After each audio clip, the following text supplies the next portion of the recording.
Buena banda viene a cantar, que al cuerpo hay que escuchar.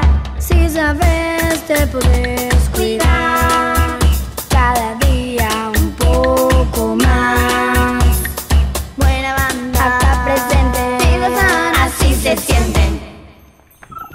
Sonidos del cuerpo. Espera. Necesito tomar aire. Agua, algo ya, porque no doy más. ¿No será porque vas perdiendo? No, es que tengo un concierto en mi cuerpo. Me golpea el pecho y me taralea la panza. A ver, escuchen, chicas. Acá dice tucu, tucu, tucu, tucu. Y acá dice...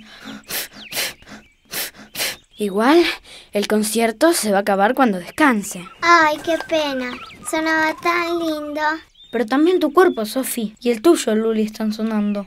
Todo nuestro cuerpo suena, aunque no lo estemos escuchando todo el tiempo.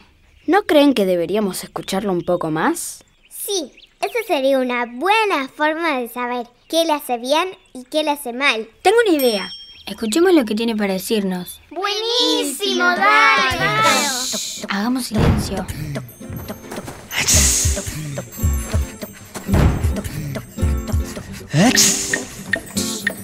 Buenos hábitos y a crecer. Qué importante que cuidarnos. Buena banda vamos a aprender. El cuerpo ahora hay que escucharlo. Nuestro cuerpo da mensajes. Si sabemos escuchar. Si sabemos escuchar. Buena banda, buena vida. Si entendemos